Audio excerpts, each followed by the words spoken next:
Now it's time for Movie Friends with your hosts Michelle and Seth. We're talking film without pretension. We're finding cats that are unexpected. We'll watch a movie, film, or schmovie, and we want you to join our journey. So subscribe and share this podcast, or this might just be the last of the Movie Friends. We're movie friends. We want to be your movie friends. Welcome to Movie Friends. I'm here with my friend Michelle Rubenstein, who doesn't drop character until she's done the DVD commentary. And I'm here with my friend Seth Vargas, who says beds give him nightmares. Ooh, good one. What's going on? How are you? Well, I'm cold. We're freezing. In May, it's May 21st, Yeah. and I literally have a big old blanket. Seth does. Seth has a red. Would you call that color red? This is salmon pink. Salmon pink? Okay. Mm-hmm. Yeah. I'm jealous. Yeah, and it's like not raining. It's just cold out. It's kind of miserable. I already broke out my shorts, and once the shorts come out, they don't go away. I know. I just switched over in my closet too. Yep. Such a bummer. Well, the extent of it is my shorts. Well, yeah. I have one short. One short. Is that true? You have one short? I have one pair of shorts and one pair of gym shorts. Oh. B-ball shorts. B-ball shorts. Yeah. Yes. What's going on? I laughed today. I somehow... Oh, big development. I know, just once. One chuckle for me. One laugh. One laugh. short and one laugh. One short, one laugh. I get so many junk emails. Yeah. And one of them was joke of the day. I had no idea I was subscribed to this. So Okay. I have a joke for you, Seth. Okay. Okay, maybe I'll share it each week. We'll see. What do you get when you cross a vampire and a snowstorm? A vampire and a snowstorm, blizzard, icicle, blood. I don't know. What? Frostbite. Oh my God. So I opened this, I see the subject line and it was like, vampires make you laugh or something like this. I was like, what is this junk? And then I read it and I was like, oh, wow, that's not great. And how did I get on this list? And also, speaking of junk mail, ever since you and I have become a legitimate business, the amount of junk mail we have received in a week. Really? Every day I receive a piece of mail addressed to Movie Friends Inc. and it's junk. Nice. Yeah. The people love us. They do. They want our money. Speaking of emails and loving people, we got 3 emails. Wow. Email. Quick note, if you don't listen all the time, usually before we discuss a movie, it's about the first 10 minutes of an episode. So if you want to just skip straight to us talking about Tropic Thunder, which I won't blame you if you do, pop in around 10 minutes, maybe we'll be done. So first email up, subject line is Cinema Paradiso.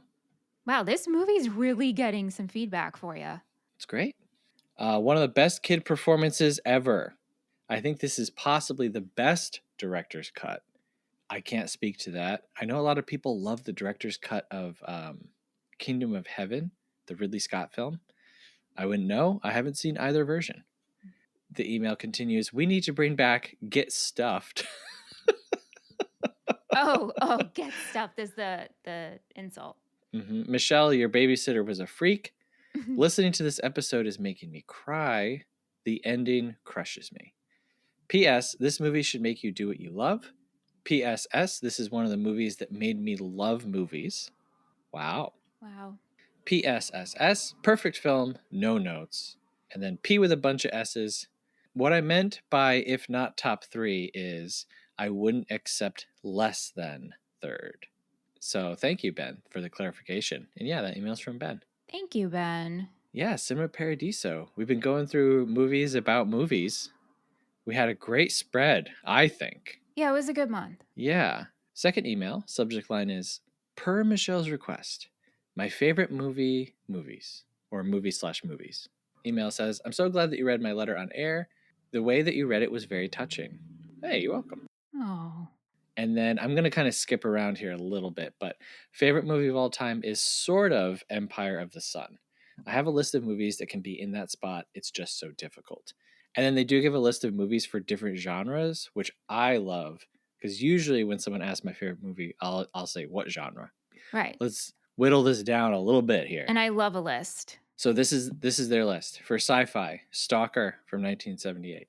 Action, Ricky O, the story of Ricky, which is a really fun, over-the-top, gore-fest kung fu film.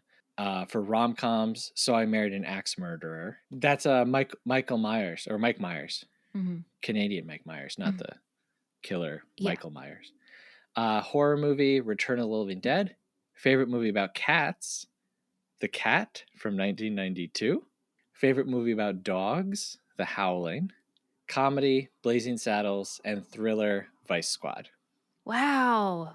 I can go off on movies for hours, and I can replace a lot of other movies from my favorites. Some of them also that could be in there: The Primevals, Flow, Shaun of the Dead, All That Jazz, and Ben-Hur. There's also the worst movies ever made, which are all by Neil Breen. Mm. Neil Breen needs to be experienced. It's like if the Unabomber had a film camera and also did catering.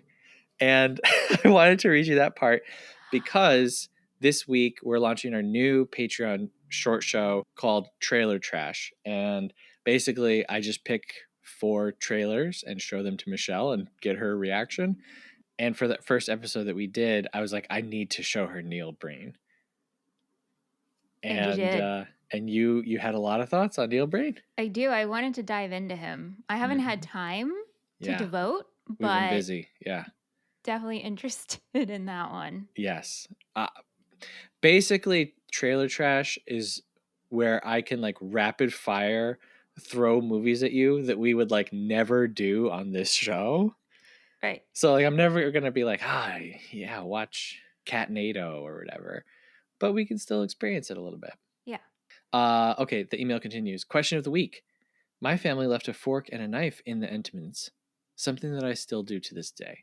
And then skipping around, Cats Don't Dance was a fun flick. I wouldn't say it's best animated feature. It's still fun and baffles me that it only made as much as it did. And that email's from Phil. Hey, thanks, Phil. Yeah. Thank you so much for answering my question about your favorite movie in such depth and also responding to our Entenmann's question. Can I tell you, when I got off that recording, I went downstairs and I was like, I need to get an Entenmann's. Like I didn't do it, and I still haven't done it. And like I have like an Entenmann's shaped hole in my heart. Should we get Entenmann's this weekend? We're gonna be together this weekend, please. Yeah. But then I'll wake up in the morning and be like, who left a fork in the Entenmann's box? Okay, third email. Subject line is 200? Question mark, exclamation point.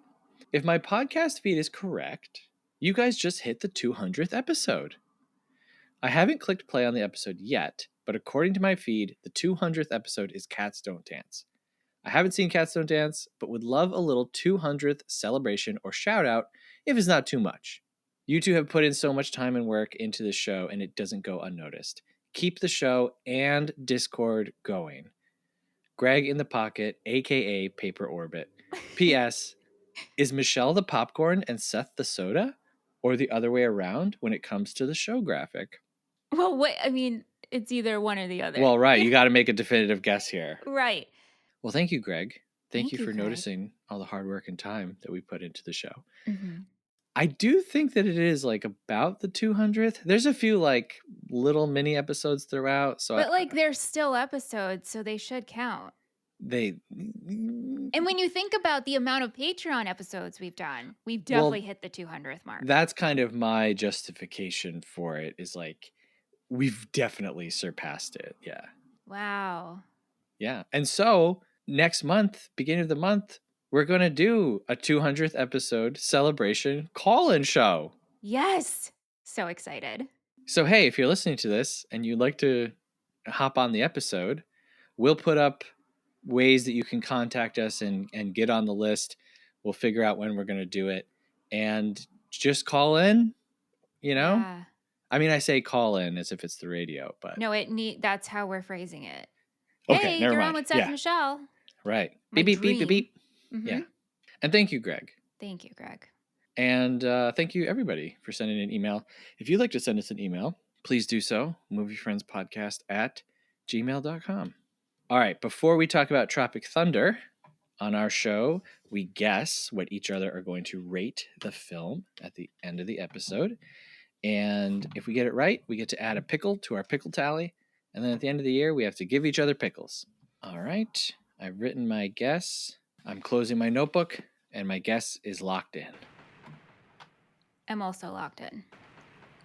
So today, our patrons voted. It's the last episode of Movies About Movies Month, or Meta May, as Kate came up with, which is so much better. Mm-hmm. And we're talking about Tropic Thunder. Wowie. Directed by Ben Stiller, written by Ben Stiller, Justin Theroux, and Etan Cohen. Cinematography by John Toll. Composed by Theodore Shapiro. Edited by Greg Hayden. Costume design by Marlene Stewart. Starring Ben Stiller, Robert Downey Jr., Jack Black, Brandon T. Jackson, Jay Baruchel, Brandon Suhu, Matthew McConaughey, and Tom Cruise. Michelle, why don't you hop in the chopper and read our summary? Some actors search for glory, some for awards, some search to express something deep within themselves, and some actors are total losers and jerks. Director Damien Cockburn is filming a war epic, but his actors aren't working. His explosions are ill-timed, and the studio head is having his key grip punch him in the face.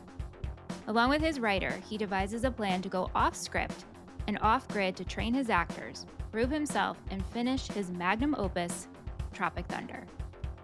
Well, our patrons have a great knack for picking movies that I would never pick or make you watch.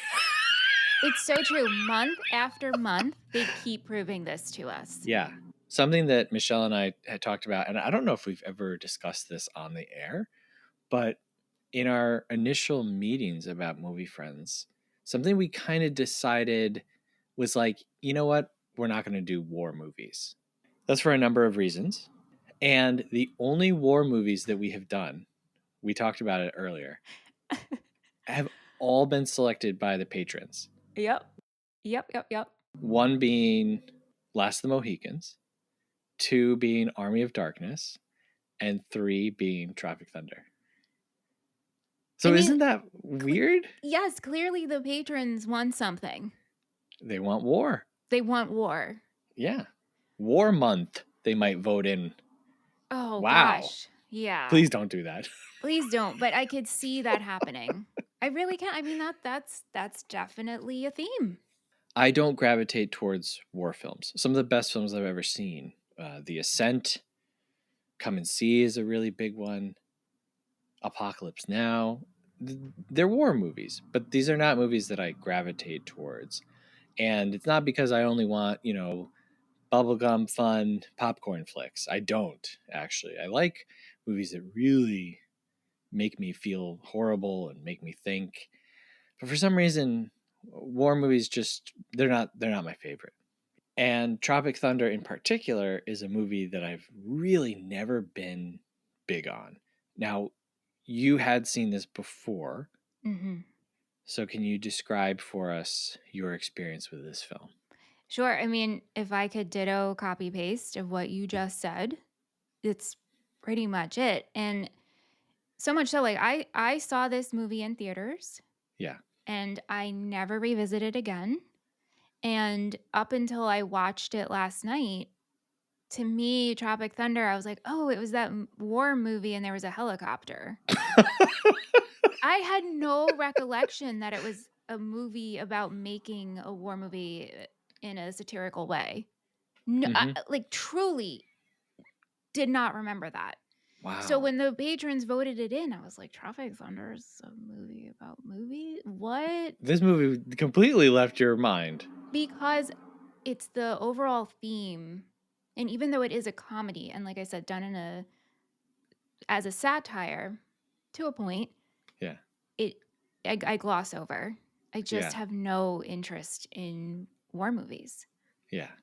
There's a quote that goes around from the famous French filmmaker Godard, And he said something along the lines of like, there's no way of making an anti-war film because when you put war on the screen, you have to stylize it and you have to make the movie look good. Blah, blah, blah, blah. I'm adding words to his Sure. idea, and I don't agree with that. I've seen some great anti-war films, and I also think no one should be able to make any statement about art like that. That's stupid. So I don't agree with you, Godar. But yeah, not our thing, I guess Not is our what I'll say. thing. Not our thing Yeah. as we start out. But what we do love is comedies. Yes. And so in watching this, did you find it funny?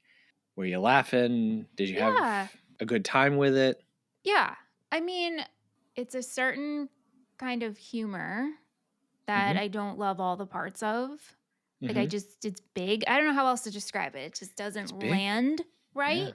And yet, this cast, I mean, is so good. sure. Big name actors in this one. And so I'm treating this as it's fine for what it is when I was watching it, but I won't revisit it and I won't look back and be like, "Oh, that was so funny." I kind of just lived in the moment with it. All right, episode over. That's it, guys. I have nothing. Yeah. No, I have more to say. I have more to say. I have been just struggling with this movie. And I had a few revelations about myself in the process. So that was good. This movie really got me thinking about why at the time I didn't really like it and kind of just like you, just kind of like moved on. I was like, yeah, I know about that movie. I watched it. I get it, but not for me. One of the things that helped me was we ask each week on social media, for people's thoughts and questions on the movie. And I'll read it later, but someone mentioned something about Mel Brooks. And I thought to myself, would I enjoy this movie more if it had the name Mel Brooks on it? And if it had the name Mel Brooks, would I trust it more in its offensive material? Not that I think Ben Stiller isn't capable of doing satire or anything like that. I think that that's a big part of where I was coming from because the movie is about how much actors and Hollywood sucks. Les Grossman offers the agent Pecker a plane if he goes along with an insurance scam. That's a very damning view of the people that run, the production of art in Hollywood. So I get it. Like I get what the movie is. But when you have Jack Black's fine. But it's not like I look to him as an artist of integrity. Like the dude's doing Shark Tale. Well, right. You know what I mean? Like the dude's doing Gulliver's Travels. So when you have that dude in this very, very meta movie commenting on his character who's in a knockoff of the Clumps, I don't take it seriously because I'm like, yeah, but Jack Black, I could see you actually in that movie. This is very interesting, the path of thought you went down. Yeah, it's like you make Hollywood hogwash. That's a word for you. Hogwash. Hogwash. Yeah.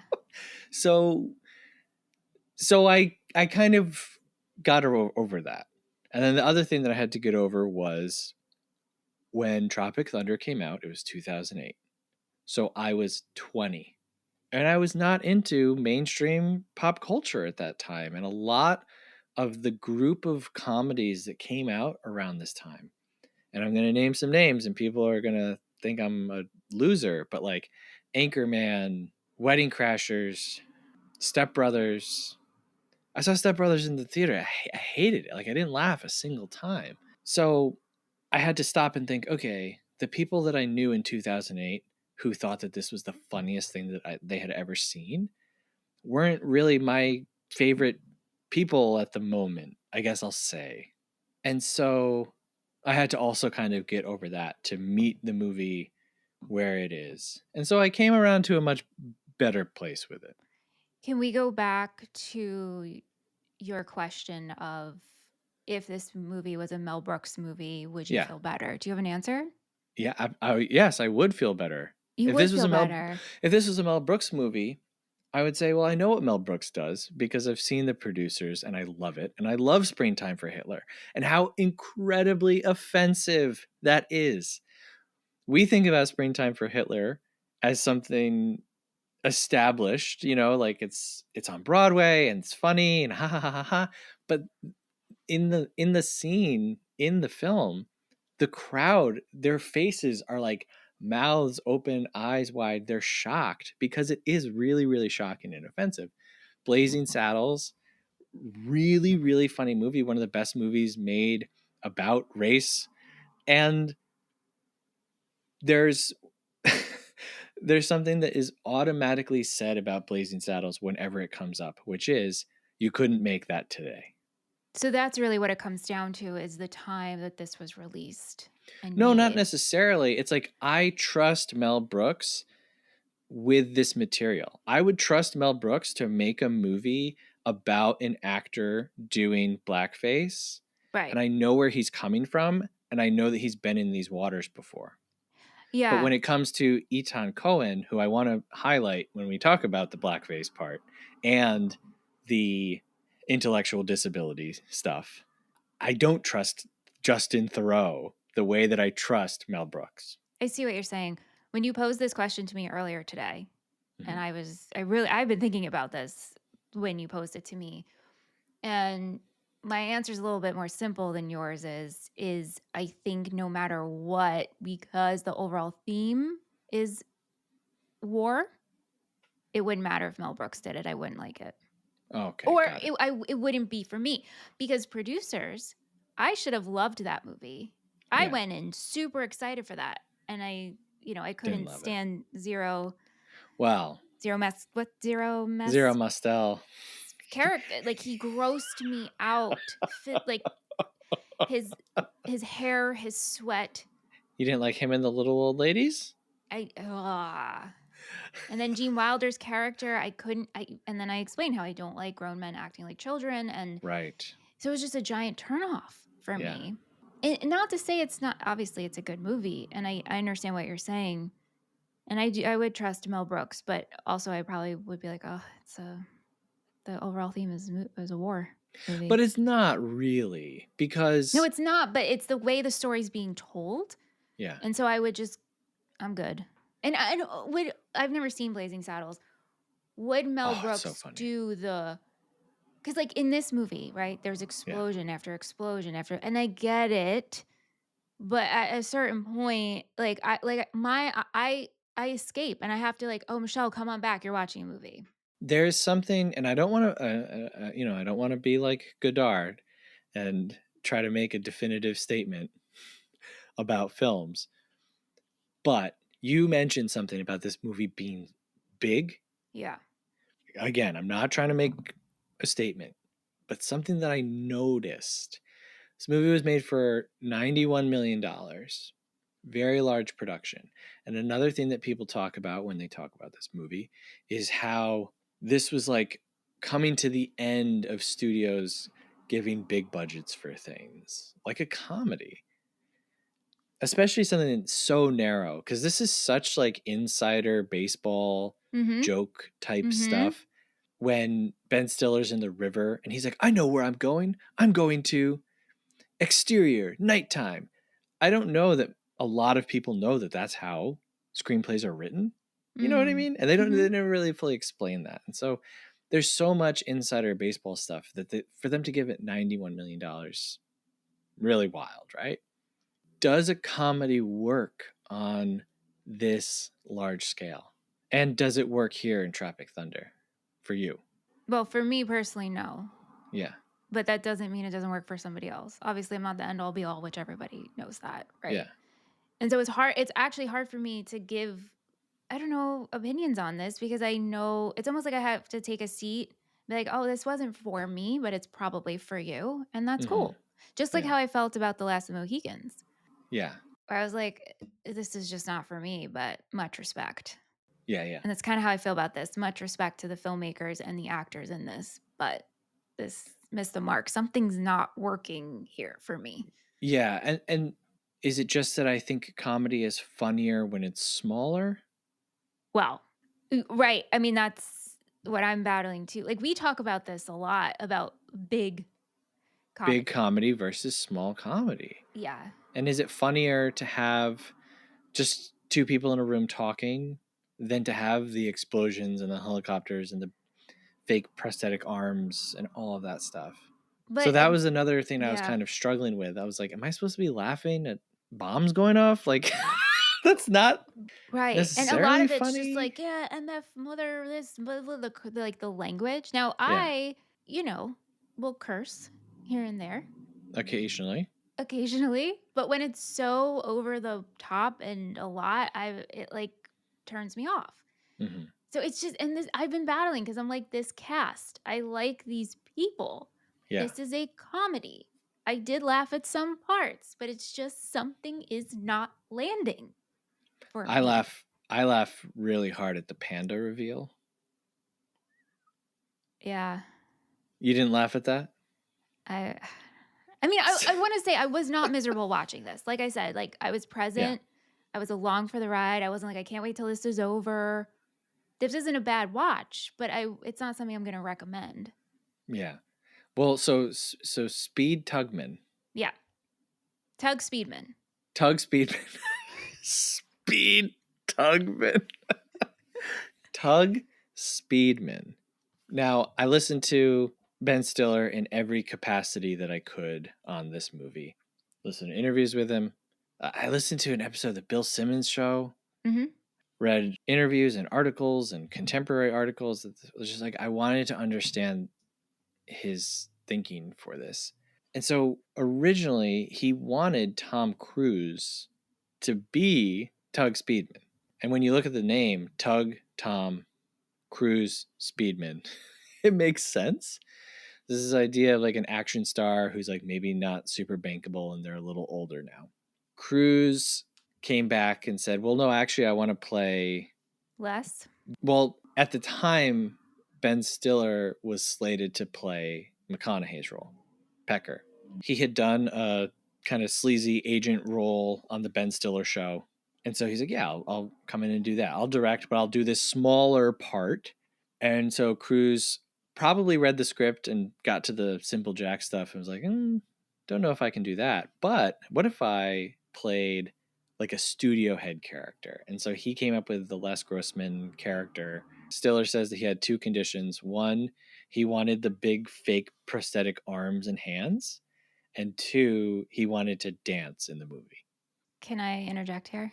Yeah. So I'm watching this movie. Every time Les Grossman is on the scene, I'm like, who is this guy? I'm like, why does he look so bloated? Why are his hands so big? And I'm like, he looks so familiar. Who is this guy? And then, the movie would take off and I'm like, and then he would appear again. And so like an hour and 10 in, when they sing Apple Bottom Jeans, where I look it up and I'm like, oh my God, it's Tom Cruise. No, I thought this was Wow. another, yeah, I was thinking of another actor, but I was like, his hand, like, what is going on with the massive size hand? And so, yeah. And then once I saw it, I was the rest of the movie, I was like, all I saw was Tom Cruise. Yeah. In prosthetic and a fat suit. Yeah. Well, I watched this with my wife who had seen it years ago. And we're watching, and I was like, do you know who that is?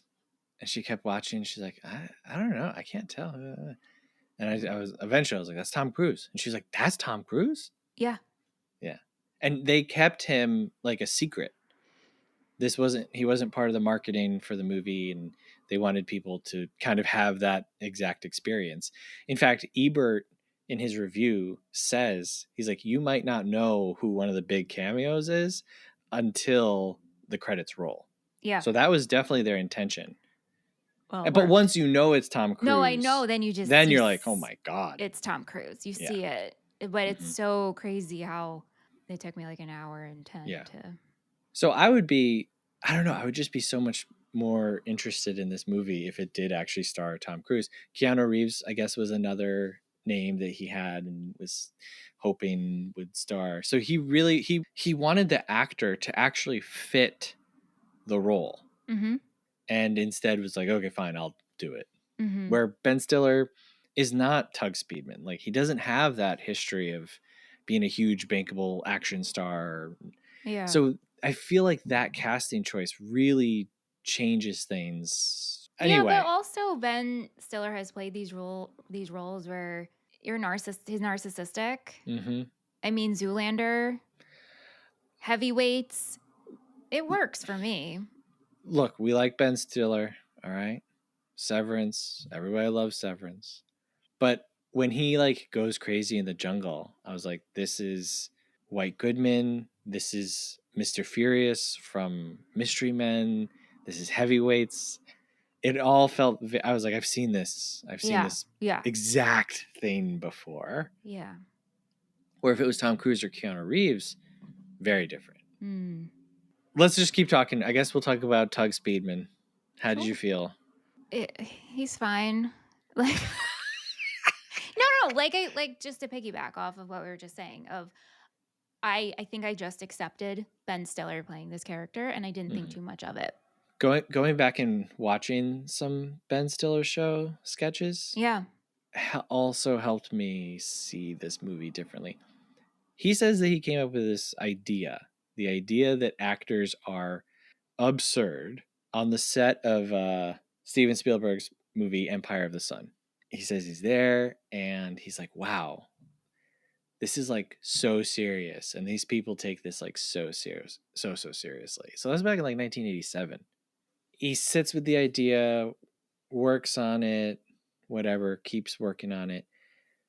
Justin Theroux gets added into the mix, and they're watching commentary for like Apocalypse Now or Platoon or something like that. And one of the actors on the commentary says, you know, as an actor, it's kind of like we go to war every day. And they just were like, we have to do that. Like, we have to make a movie to show how stupid and like disconnected from reality these people are. My problem with that is once you put them into the jungle, it's not like we see them struggling a ton. Like, I feel like we never get to the part where they're shown to be like really not cool. Do you know what I'm saying? No. I don't know. I'm not communicating this clearly. Like, Well, I'll say this, and maybe this will help the thought. sure. Their concept is funny. Yeah. Like, that's such a yes, good concept. In translation, how did we just went too okay. big? Or Let me give you an example. Yeah. It's Matthew McConaughey's character who's upset about the TiVo, not Tug. Well, sure, because at that point, Tug is captive. Well, no, they're talking about before they go into the jungle. Yeah, but right, but isn't Tug's much more kind of consumed of where is his life going? I have no deeper Yeah. meaning to life, so Right, but that's what I'm saying. Like, I feel like they make all the characters too empathetic for us to really point and laugh. Like, in trying to show how actors are stupid and delusional, instead they just give us like some cool guys. interesting because I don't Like, find at no point do I think Al Pacino, which is a it's great. Yeah. great name. Like, Brandon T. Jackson and Jay Baruchel, they're rounding out this troupe of actors. At no point am I like, oh, these guys suck. No. No, but they're not like the star players. No, I know. I know. I feel like you said, the concept is so funny and it's a really good idea. These people think that they have it tough because they're filming about war. They've never been to war. Right. this is a walk in the park and they think that it's bad. So let's put them into situations that are actually bad and see how they react. Great premise. But then the end point is how they act is they kick butt, they save the day, Well, they they bond. triumph. I Like, do. Right. there's no point where they're kind Well- of at a loss for what to do. Well, I mean, if you want to go to the exaggerated character, who frankly I just couldn't stand, Jack Black's character, Jeff Portnoy, to Oh, me yeah? is just like a throwaway. Okay, you're on drugs. You need what? It was such an I get the role he's doing, but he, if you want to talk about character who's struggled the entire time because he was going through withdrawals and needed the drugs. So he was preoccupied. I think it also shows these actors and their internal struggles of like, yes, they're in this to film a movie and do their job, but also they are internally struggling. Al Pacino, we Yes. barely get, Yes. Yeah, go ahead. Sorry. I don't want to be reductive. Every single one of these characters has an arc. Yeah. The story, the screenplay starts you off at one point and brings you back to the point. This is a well-structured, well-written film. All the characters have arcs that make sense. The fart thing, they only laugh at me for my farts, that comes back to be something completely different, and it leads him to triumph over his addiction. All of that stuff is in there. I'm just saying, like, I don't think that they accomplished their goal of making these guys look ridiculous and pathetic and stupid, except for Robert Downey Jr.'s character.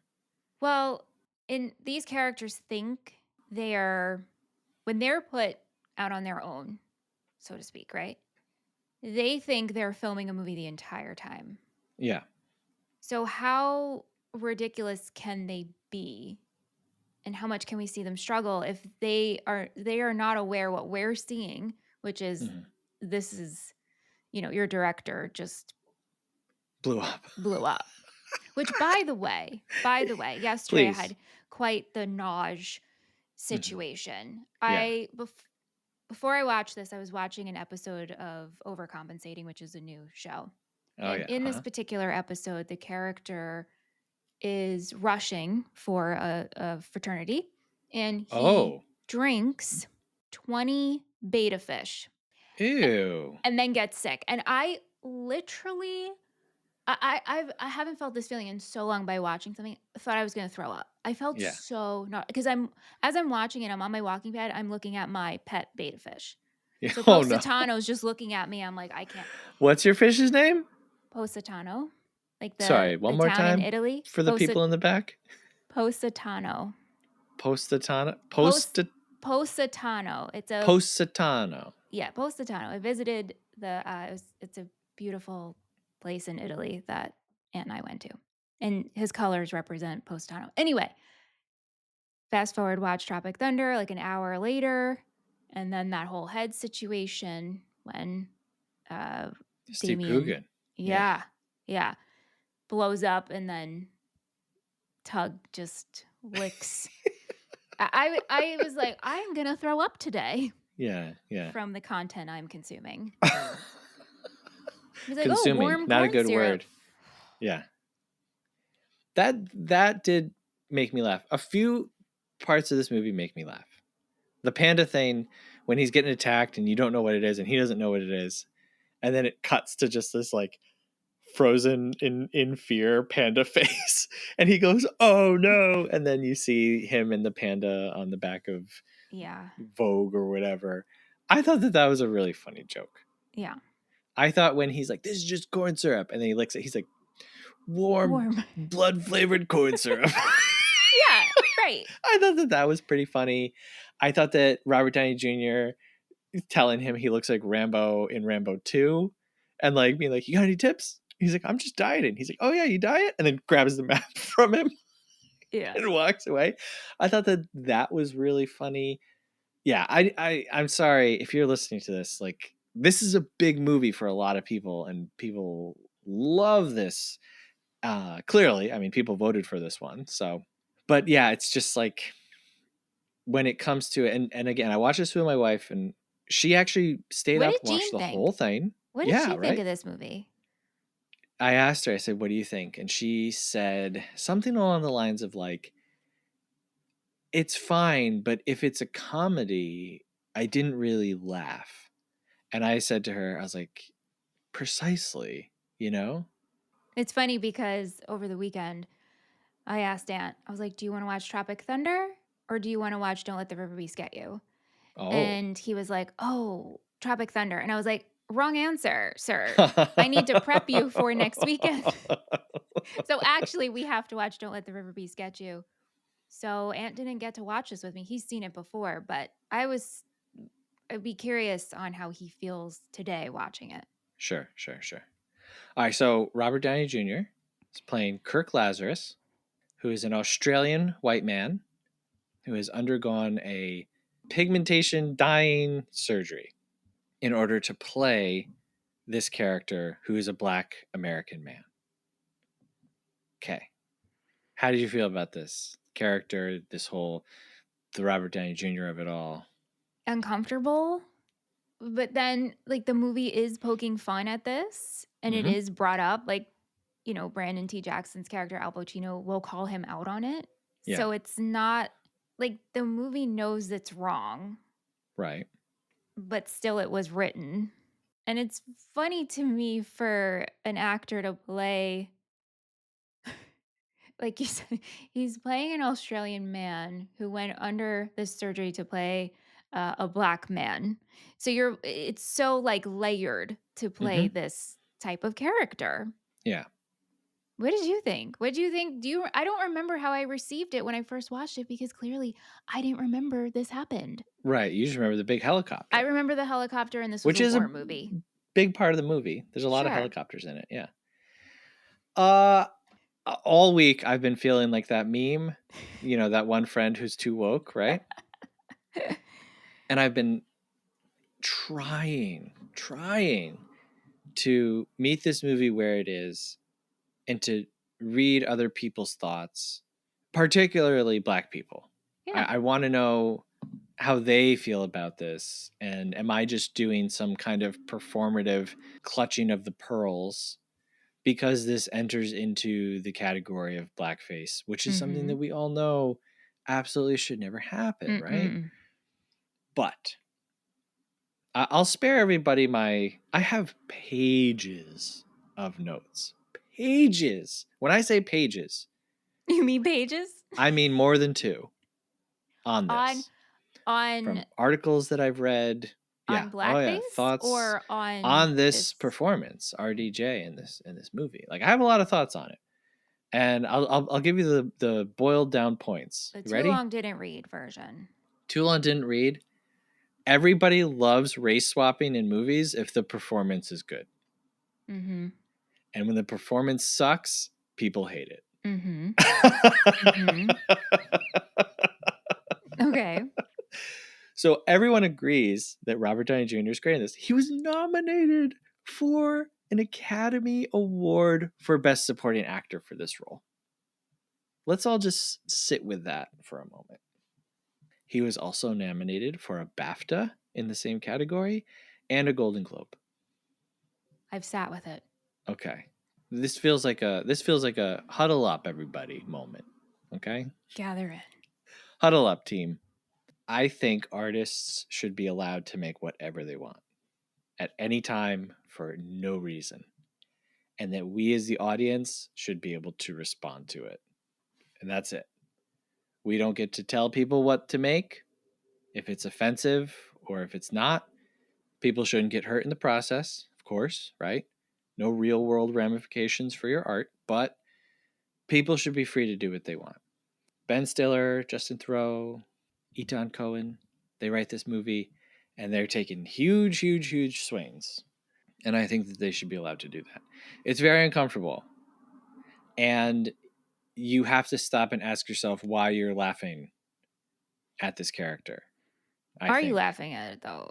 I think it's funny. No, I think he's funny. I think yes, he's funny and he's doing a good job, but would it how would we receive it if it wasn't addressed in the movie? Like if Robert Downey Jr. was just portraying a black man and no one ever said anything about it, is that worse? Yes. Yes, because we're Yes, not. absolutely. Yeah, yeah. Yeah. But So, again, like knowing that their starting point was actors are so stupid that they yeah. think Yes. they're soldiers or that they think their life is comparable to soldiers. And so this guy is a 5-time Oscar winning best actor. Mm-hmm. And they're making fun of method acting, but they're also making fun of the idea that someone wouldn't have reservations about playing this role. Right. And that is very real world. Yeah. And we've seen that over and over and over and over again. We still see it, which is absolutely insane. Again, actors should be allowed to do whatever they want. If a white actor wants to go out and play as a Mexican, go for it. That's happened a lot of times. In Touch of Evil, Charlton Heston plays a Mexican, last name Vargas. And when I started the movie, I was like, all right, this is going to be horrible. Guess what? He's pretty good in the movie. Yeah. So again, I think it boils down to if people like the performance or Well, sure. not. They'll be like, we'll give that a pass because you know what? That was kind of funny. Anyway, I think that though from a studio perspective, which I am not, but if I was Disney and I said, okay, this character is Egyptian, we have enough money that we can find an Egyptian to play this character. Yes.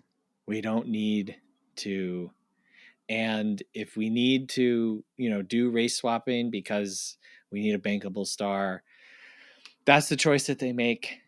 And I can respond to it by not liking it. But that's not what's happening in here for this particular role. No. This is so different. Yeah. But yeah, this dude is convinced that this is the right thing to do. Yeah. No one in the studio is stopping him. I think that you do have to stop and think about what's happening because other than Al Pacino, no one is challenging him. Like no one else is like, hey, you shouldn't be doing this. Or like, what are you thinking doing this, right? And he says, I'm here to represent because there was one good part in this for a black man and they gave it to Crocodile Dundee or whatever. Mm-hmm. And so then they play with now Al Pacino is saying all these Australian stereotypes and we're laughing at those. So it makes you, it does make you stop and think. But I think that it's on the viewer to stop and think about why this is funny and why it is a good thing to put in a movie about how delusional actors in Hollywood are. Yeah. And if you don't stop and think about it, it's just, haha, Robert Downey Jr. is talking like a black man and saying funny things. And like a step further in it is, he's like talking about the theme song from the Jeffersons. He's not talking from a script. And so everything that he's saying as this character is like his own dumb idea of what a black person is. Right. And so then that also becomes funny. Right. Because, in that part where he's talking about like making different food and he's talking about like collard greens and whatever, Mm-hmm. that's not in the script of the movie that they're making. That's just him like talking. And so you're like, oh, you're a buffoon. Like you're a 5-time Oscar winning actor and you're a complete moron. Right. And you're choosing to stay in character. Mm-hmm. And this is what you think. And there's that point when you say you people. And then they talk about that as well. Mm-hmm. So, yeah.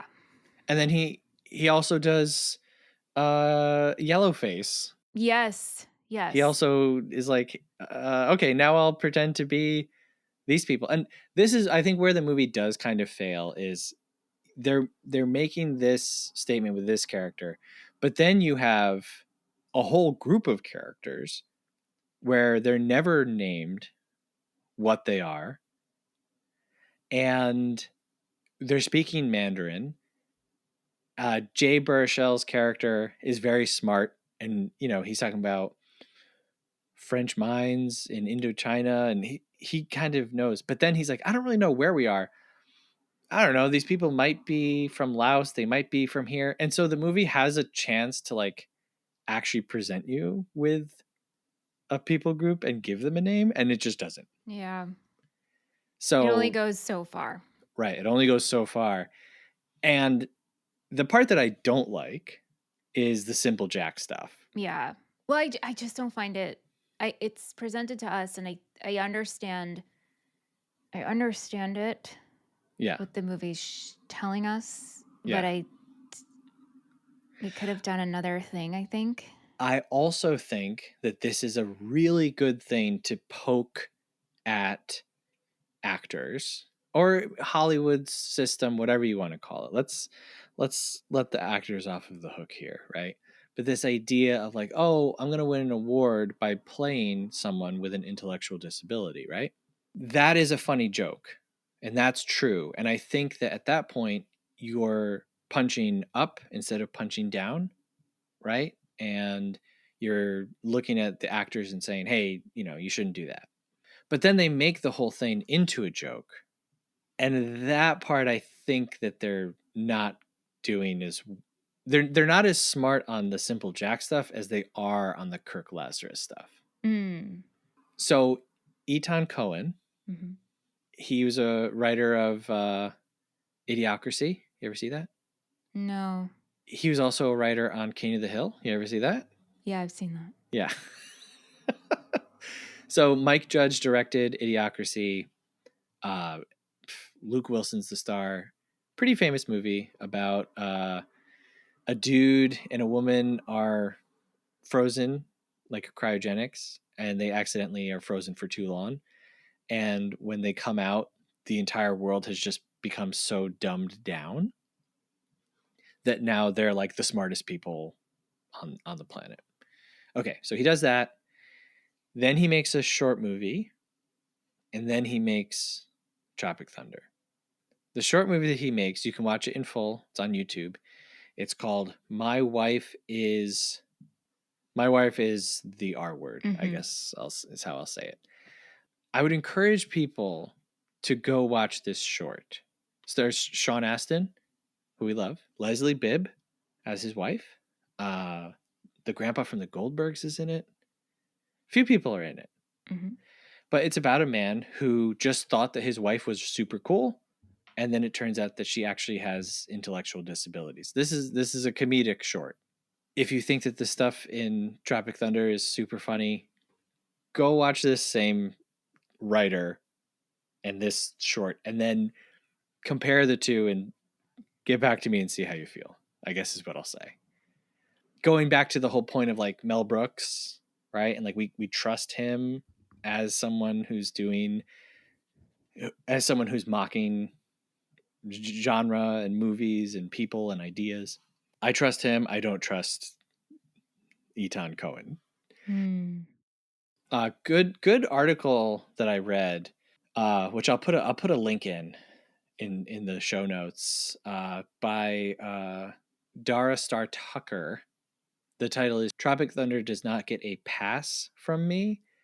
And she just talks about how it's not necessarily like the jokes that are the problem. It's who are telling the jokes and why. Mm.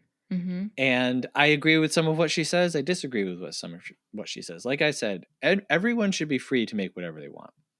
Art should be an arena of like freedom. But I would say it's worth a read for sure. Yeah, I'll check that out. So yeah, I do think Robert Downey Jr. is funny in this. And I think that the character is funny. I just have to, like I said, stop and say, why am I laughing and what am I laughing at? Mm-hmm. And if I keep it in the context of what the movie is actually saying about it, I do think it's funny. Yeah. Yeah. So you love trailers. I do love trailers. How did you feel about the trailers at the opening of this? I think it was a really creative move to do that. I really enjoyed the idea of putting trailers before this type of movie. Now, did I laugh at the trailers? No, because they were so stupid. But it was actually one of my favorite parts of this movie. Yeah. Yeah. Yeah, I mean, the Fatties trailer. I mean, stupid. It's stupid. Ooh, yeah, but it's like it's really gross. Yeah. I don't know. That took a few days. because he had to have all of those prosthetics applied each time separately. I believe it was it. hours. Yeah. Oh man, yeah. The Satan's Alley trailer, they only had Tobey Maguire for like a few hours. And so they're like, all right, you want to do this? And, there's no real dialogue or whatever. Yeah. Yeah. That's great. I did like when they're like, one man decided to question his God. And then Robert Downey Jr. just like yells. He's like, oh! I thought that was funny. Yeah. How'd you feel about McConaughey in this? I liked him. It made me nostalgic for, that time period of watching him in movies. How to Lose a Guy in 10 Days. My husband's favorite, Fool's Gold. Fool's Gold. We got to do Funny Fool's movie. Gold. Yeah. Not a good movie, but funny movie. But that is Anthony's favorite movie. That's fascinating. He watches it over and over and over and over again. Send us an email, moviefriendspodcast@gmail.com. How do you feel about Matthew McConaughey's Fool's Gold? So much so, he's like, why can't you guys do like Water Month or Beach Month and then you guys, or Treasure Month? I would do Treasure Month. Treasure Month is fun. Yeah, it made me think of like swashbuckling. But anyway. I was entertained by Matthew McConaughey in this movie. Now, I don't know if you saw, this was going to go to Owen Wilson. Oh, I could see that actually. Yep. So I watched Tropic Thunder 3 times this week. I watched it 3 nights in a row. Each time pulling back more of the layers of my own prejudice against this film, thinking to myself, Felicia loves this movie. She does? Oh, she voted for this and she said something like my number one pick, or I don't know, something like she just really emphasized like, oh, Felicia. Well, Tropic I love that Thunder. for her. Right. So I'm like, there's something here. There's something. I'm going to find it. And after finding out that Owen Wilson was going to do this role, then I watched it for the last time. And it was like, all I could see was Owen Wilson. Like, I wonder if they didn't change a single line. Yeah, but I think him and McConaughey could play very obviously the same role. Yeah. I mean, it's pretty much like, all right, Owen Wilson can't do it. Who can we get? Matthew McConaughey. Yeah. Same exact thing. Yeah. Hey, I came up with an alternate title for this movie. What is it? No women speaking, please. Oh my gosh. We get Tyra Banks in the beginning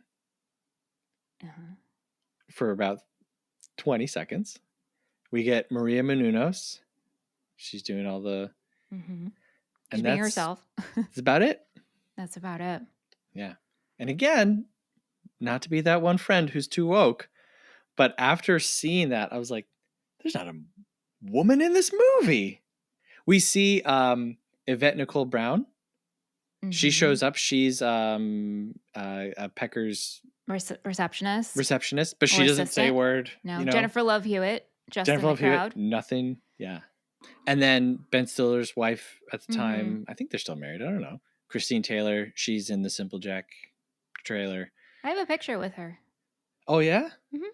I like her. Yeah, me too. All right, so I want to go back to Tom Cruise. Okay. Ben Stiller was on, I think that this was on Conan's show. They start talking about this idea of Les Grossman. And Ben Stiller just blurts out, like, he's just like, he's Jewish, by the way. He's like, it's never like expressly said in the movie. He's like, but this is supposed to be like a very, very Jewish type character. Mm-hmm. And so that also kind of got me thinking. I was like, okay, so I find the blackface stuff really uncomfortable. But then when it comes to Tom Cruise playing a Jewish dude, I don't find that as uncomfortable. Because he's white. Why do I not find that as uncomfortable? White on white. Right, because he's, right. Right. Yeah. I mean, I know the lens you're looking at. You watch this 3 nights in a row, so you're just peeling. And so at this point, you're just like looking for like, why does this make me uncomfortable? Why doesn't this make me uncomfortable? Yeah, I'm soul searching throughout Tropic Thunder. I'm like, am I racist? Well, everybody's a little. Or am I too? Right? Or am I too not racist to think Tropic Thunder's funny? Because the problem is with Right. me. Right. I think that as a movie lover, the stance that I have just taken is the problem is with me. I must find the heart of the movie. Is that a problem? What do you mean? That's not a problem. No, And it's just the stance that I take because, I don't want to be the guy who's like, this movie sucks. Your movie sucks. Everything sucks. I'm smart. I'm right. I don't want to you be that could guy. just take the stance like I take of like, I recognize this is not for me. Right. So I'm But just that going to has to, step aside.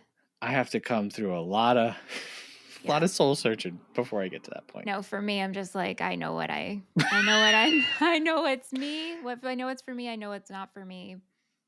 And I come for it with like, an artistic eye and appreciate the creativity of it, Mm-hmm. respectful. But going back, like I'm still very hung up on your statement. And I don't want to be as I call it when Aunt does this devil's bestie. Mm. But actors should be free to do what they want and we shouldn't judge them for it. Mm-hmm. And so I just want to go back to an actor playing someone with a mental disability. Yeah. Should they not do that with your statement? Oh, I think people should do whatever they want. So people should do whatever they want. Yeah, absolutely. And we, the audience, then judge it. But we, the audience, aren't part of the making. We're right. not. Okay. You know what I mean? Like, Yeah. and this is gonna sound very, very corny, but going to Willy Wonka, we are the music makers. We are the dreamers of dreams, right? You can't create with an audience sitting in front of you. You just can't. That's not where creation happens. Creation happens Totally with you alone in the dark. Boom. Obviously, there's improv, which literally is created in front of an audience, right? But you have to express yourself. And if you are always stopping to say, but what will they think of this? But what will they think of this? You're going to hinder what could be. Now we're talking about how actors don't stop to think, but what will they think of this and how stupid that is. But that's the risk, man. That's the game. Yeah. Should you pay someone, $10 million to play a black man when you could pay another person to play that role? No. And again, I know what I would do as a studio head. But it gets to, okay. I feel like you would be like Seth Rogen's character in the studio.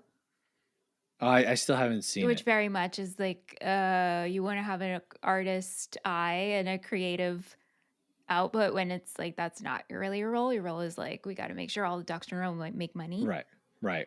Yeah. I think that there's a balance in everything. I think that you can say, Scarlett Johansson came out a few years back when she did the Ghost in the Shell movie, and people were giving her flack for that. And she said, I'm an actor. I can play a Japanese person. I could play a tree if I want, or whatever, right? And I think that there's a balance to it. I think it's great that Hollywood has progressed to the point where when you have a bunch of Native Americans in a movie, it's not just dudes painted brown. I think that's great. That's more of what it should be. And then if you have a film and you have a limited budget and you have a native character who is not from the nation that they're playing, do you have to stop and say, well, this is for an Iroquois actor and you are Cherokee, so we're not going to do that? Right. Or is it your role to tell that story to begin with? Well, I think sure. that also comes into play too. Sure. But again, I think everyone should be allowed, I think you should be allowed to do whatever you want while accepting that the audience can then respond to it. Right.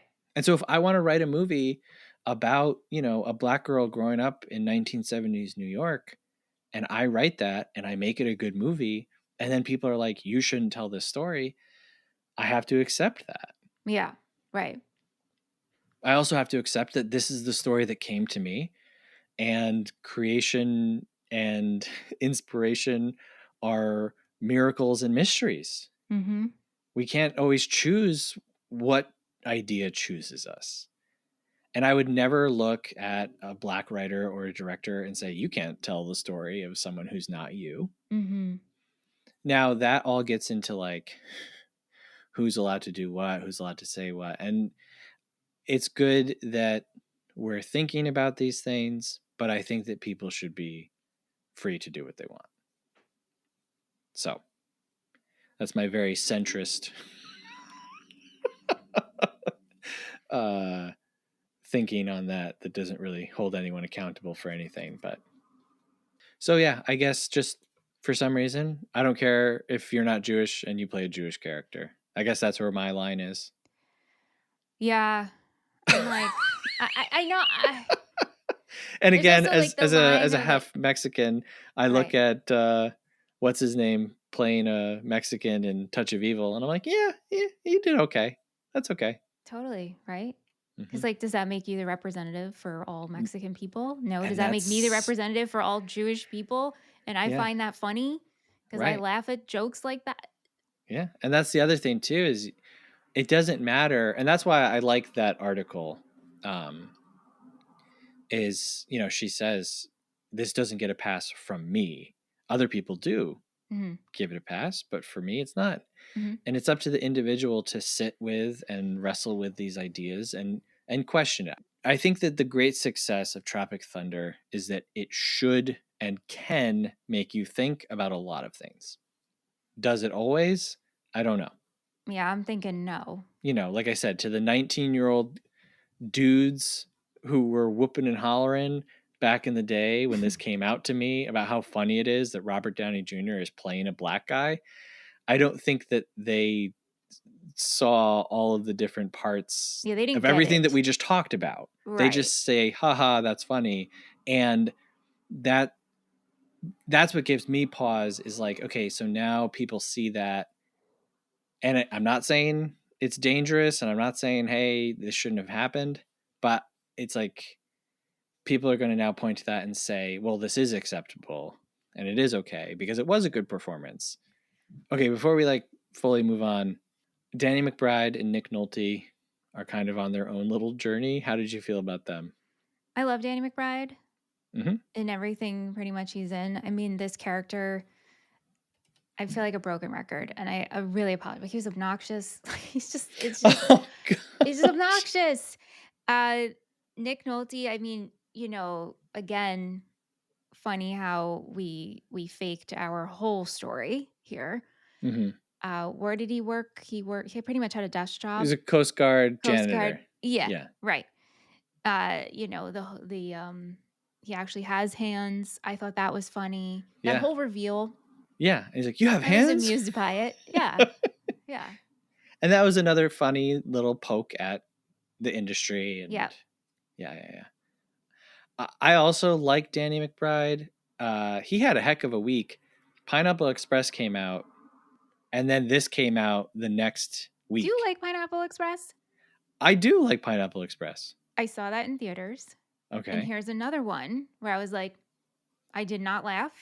I don't think this is funny. So I had a real hard time because I guess I went to the movies a lot that time. I So if guess I'm so. seeing Pineapple Express and this movie 2008. in theaters, yeah, and I Did were you see newly Dark dating, Knight in theaters? sure did. Yes. Then you were going to the theaters a lot in Yeah, August of that's what we 2008. did. Our Yeah. group of friends went to the movies. Yeah, so again, I was like, wow, and going back to your thought of like, is it me? Something's wrong with me. Yeah. Why I don't like this. And that's how I felt with this at that time and Pineapple Express. Anyway, okay. So I stand by Pineapple Express. maybe I should revisit it. I've Yeah, never watched it especially as a again. Freaks and Geeks lover. I know. Well, that Yeah. was my issue. Like, why don't I like this? Yeah.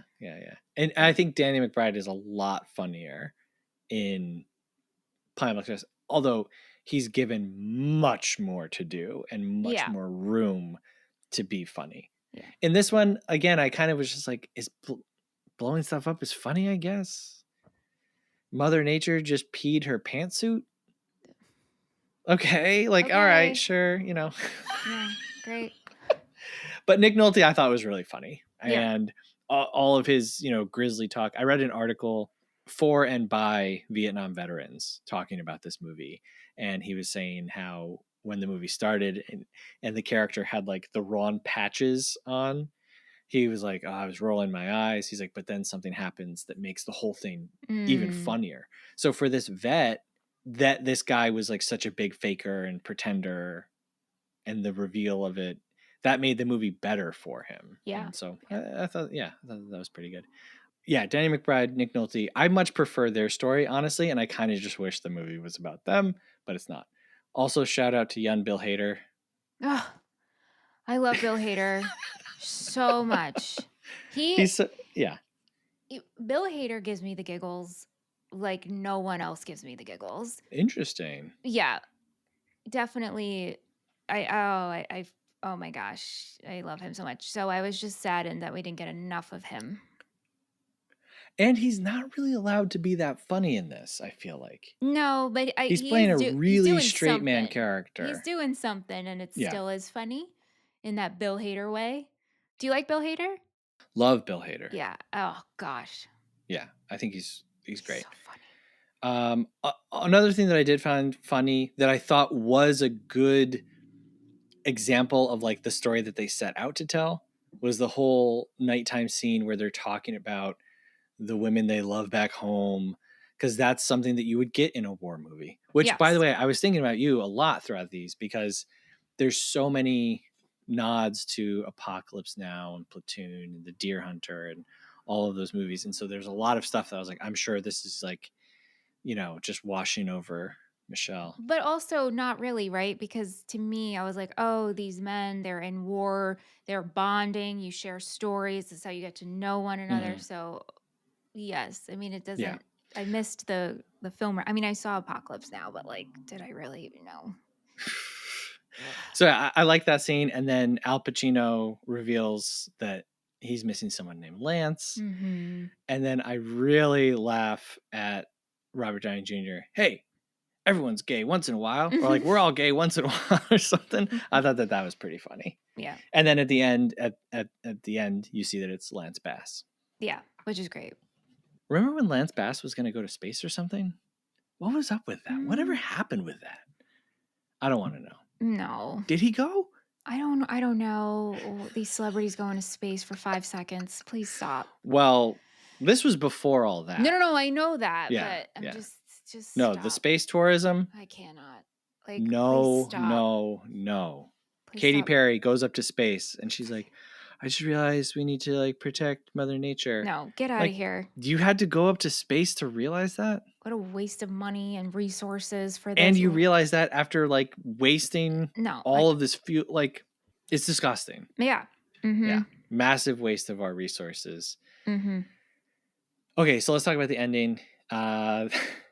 We come back to the scene where, you know, he's holding him and he says he can't feel his legs, and then he says, "You're my friend, you're my brother." And then We get real tears. we have real tears. Yep. And then it turns out that he wins Best Actor.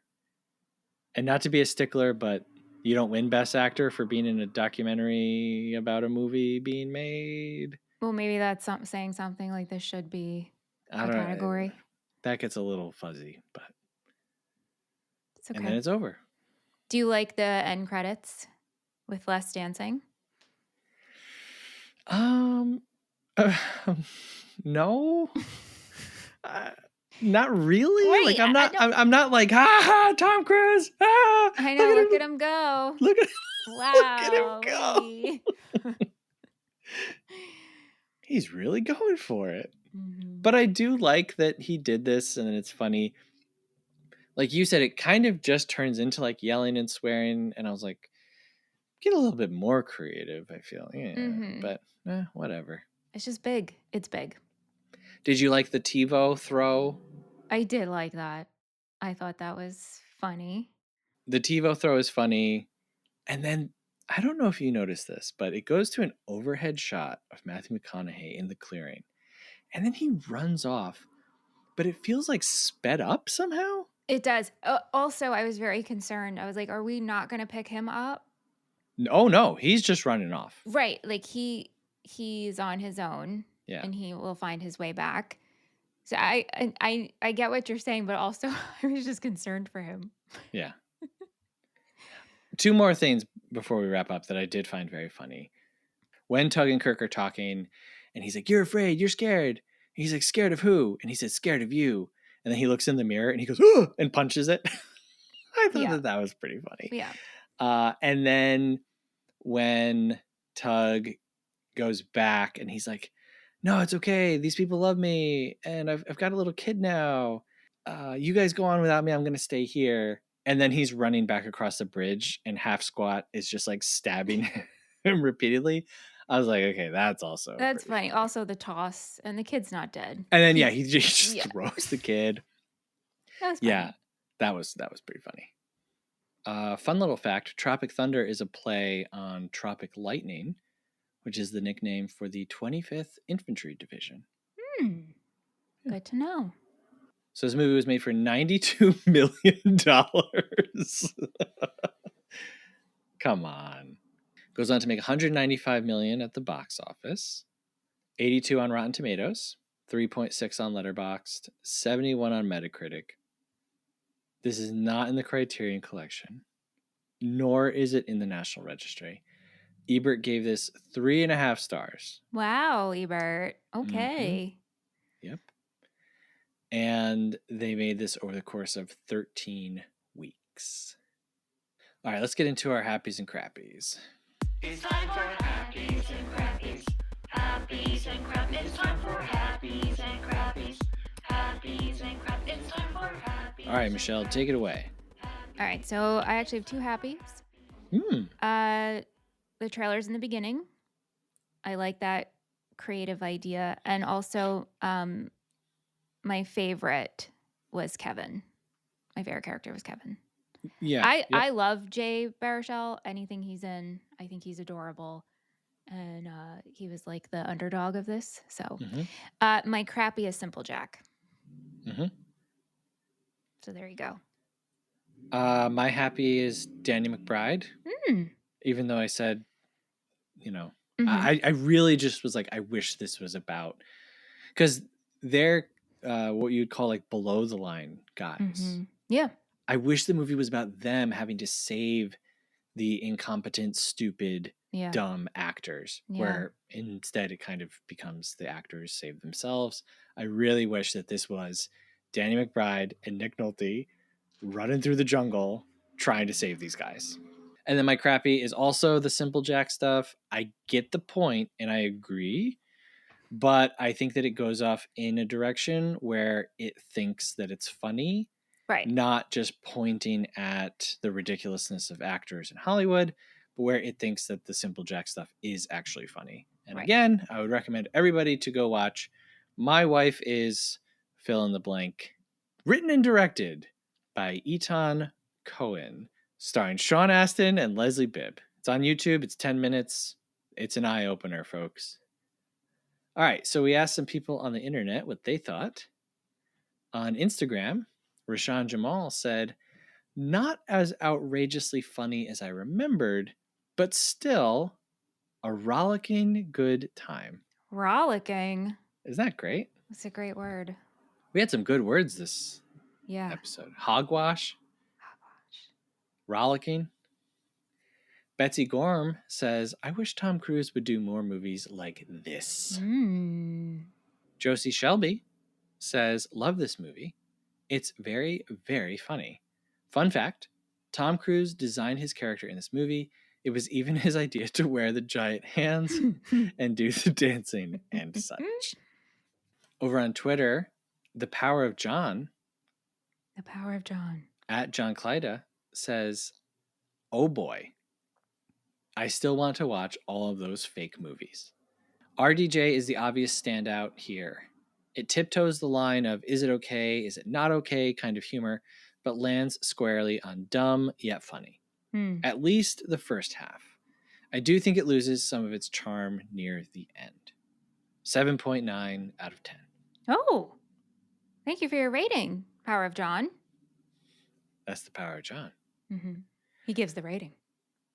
Electric Headspace at Arc Intel says comedy classic that's both incredibly of its time, but also still works as time moved forward. A major testament to Ben Stiller's talent as a director, as well as its cast, who all give their best comedic performance. A parody that aged beautifully as our reality moved beyond parody. That's some Whoa. intel for you. Yeah. Wow. Wow. All right, so there's some people that we do know. Now we go to a segment of the show where we hear from people that we don't know. It's called Half Star, 3-Star, 5-Star.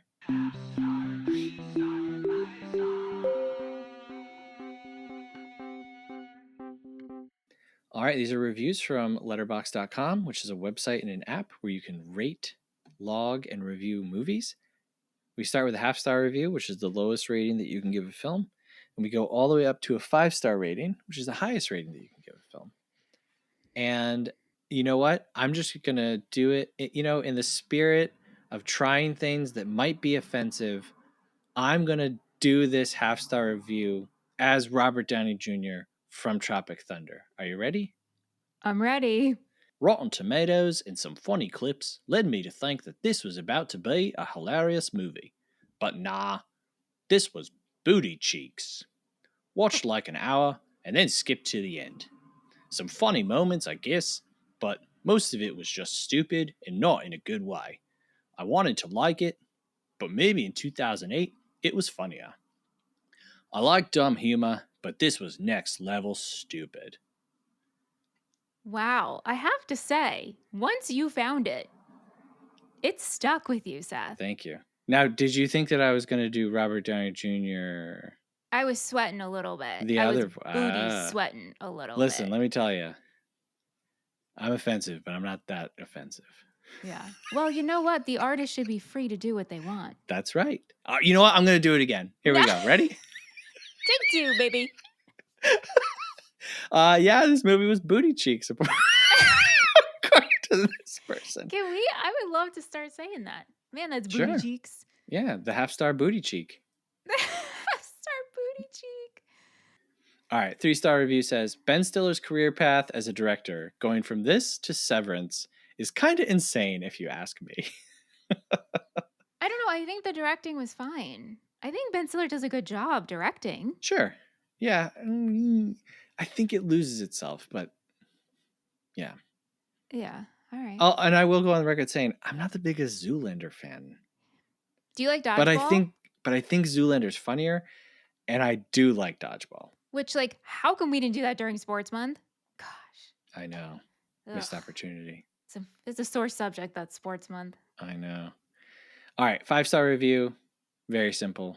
One line. My mother, watching this for the first time. Just wait for when the liberals cancel this one.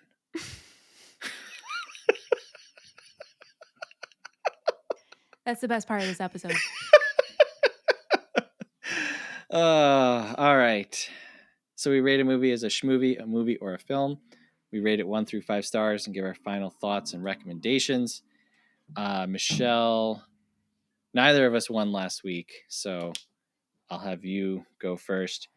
I wrote down that you were going to rate this a 3-star movie.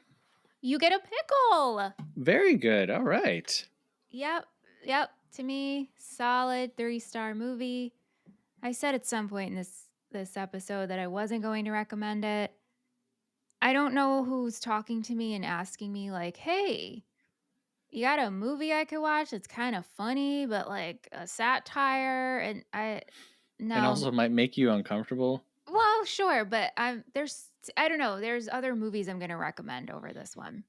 So, but I say that with all respect.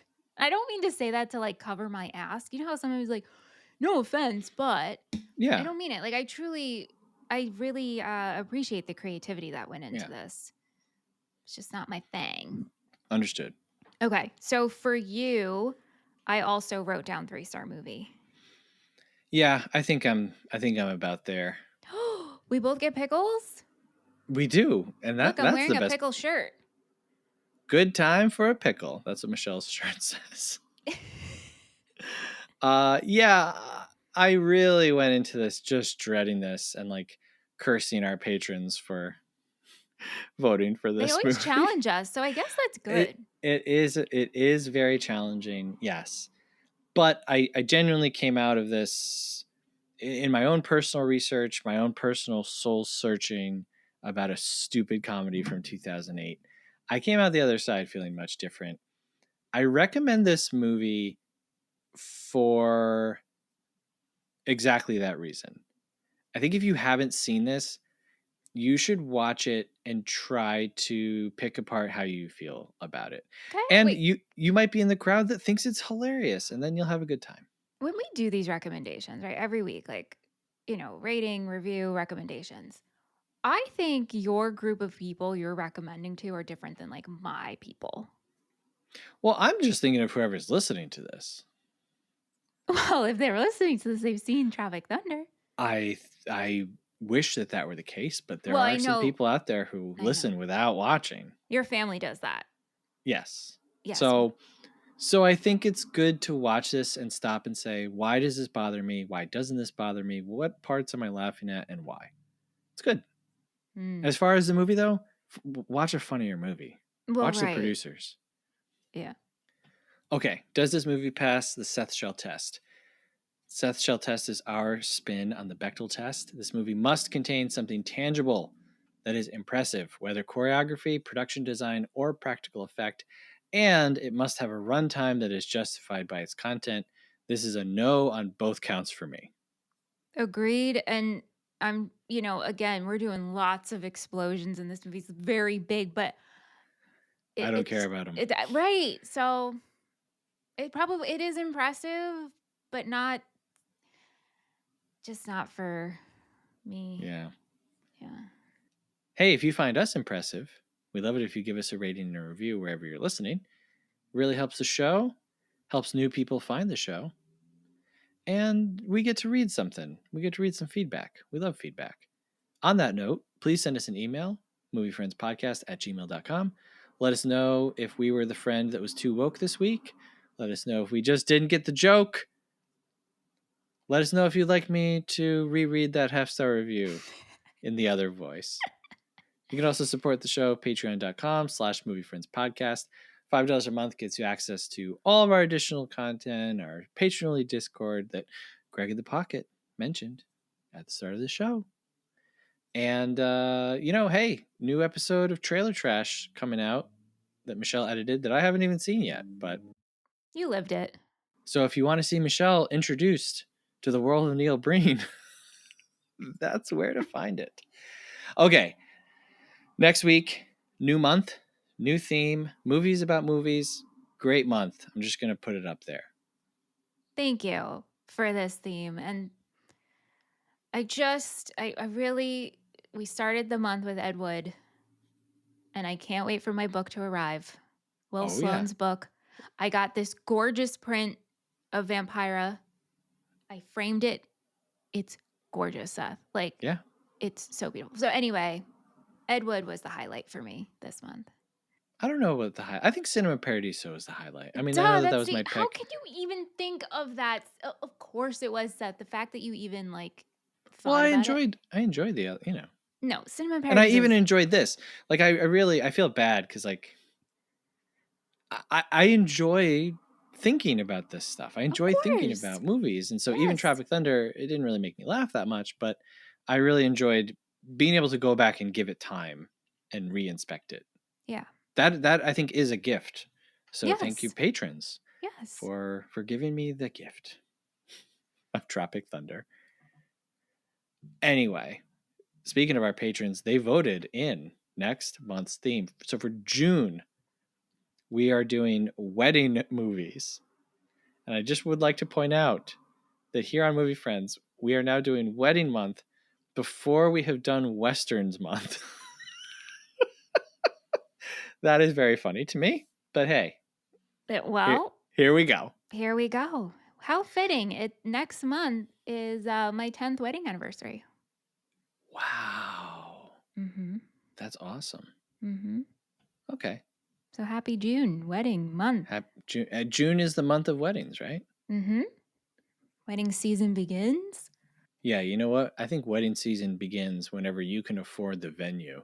No, that's absolutely true. But like, generally speaking, that's when. All right, we're going 10 years back in time to cover a movie that you and I have wanted to do for so long. This is the first Adam Sandler film on Movie Friends. Wow. How? We're going to be talking about The Wedding Singer from 1998, directed by Frank Karachi, starring Adam Sandler and Drew Barrymore, and Christine Taylor. Mm-hmm. That's right. Yeah, so that's the little connection there. Normally we talk for a little bit about this movie, but you know what? Let's just save it. We're done. All right, well, thanks, Michelle. Thank you, Seth. Thank you, patrons. Thank you, patrons, for Tropic Thunder and now Wedding Month, which we were talking about a little bit before. I'm actually excited for. There's a lot of movies. There's a lot of movies I love. It's going to be really hard to pick one Yeah. of these. So, yeah.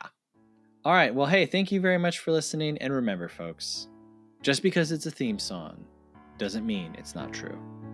Until next week, thank you for listening. Have a good one. Movie Friends is produced by Seth Vargas and Michelle Rubenstein. Theme music by Jean Marie Vargas. Visit us at our website, moviefriendspodcast.com, and please subscribe and rate our show wherever you are listening. You can support Movie Friends at patreon.com/moviefriendspodcast. Thanks for listening.